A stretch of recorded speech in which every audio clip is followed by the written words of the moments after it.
Now to the discussion on the list of governorship and assembly candidates that were released. To talk about this, we're being joined on the news at 10 by Professor Anthony Killer, a professor of strategy and development.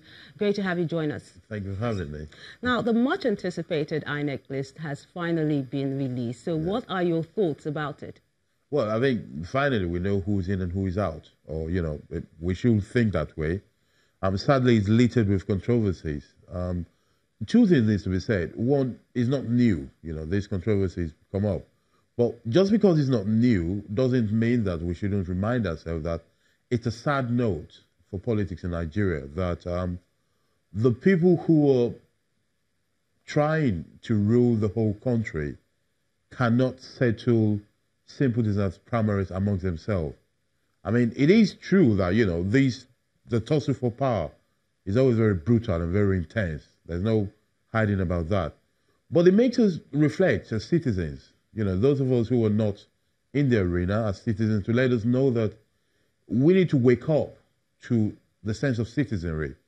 Because these people who, in a few months' time, whatever happens, some of them are going to win elections, and we're still going to be calling them excellencies and honorable, and not so honorable, and not so excellent. So therefore, we the citizens need to think very well on what to do with our own selves. Well, Professor Killer, ironically, even the smaller parties were affected. No one was left out of this controversy. But let's look at the party that appears to be the biggest casualty here, which is the APC. As you know, there's been a storm brewing post-conflict after the primaries.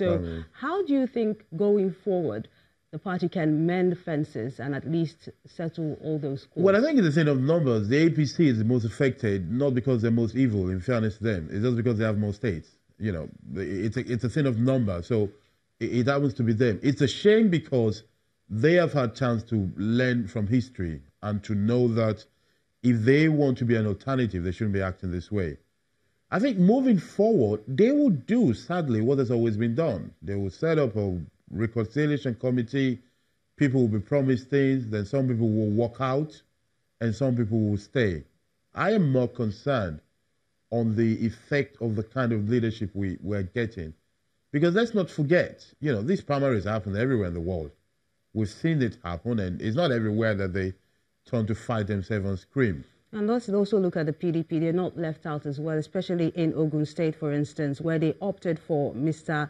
Lawal Shitu. Yes. Why do you think the commission told that part, considering that the PDP kept on saying that they should stick to their own candidate?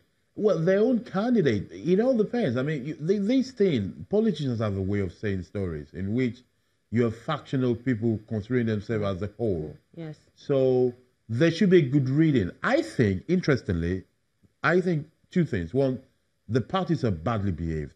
The politicians are not showing a level of decency that is expected for people who are ruling such a big country. But I think INEC is very much at fault. Knowing what is going on, INEC should go a step further and be very communicative and very transparent. Well, how did they resolve the issue of factions? Almost all the parties now have factions. Well, that's the thing. Well, I mean, faction is human. There's nothing you can do about it. I think at some point, there should be very clear rules on who is the real legitimate voice of the party. And that should be clear. And INEC owns that duty. It's a duty that INEC owes to the country to be clear to say, this is what we recognize. And I think, and we play with this thing because in politics, everything is true. But the reality is that it is illegal to parade yourself for what you are not. So if somebody is a factional leader, it is not right to say, I am the leader of the party, or I'm the chairman.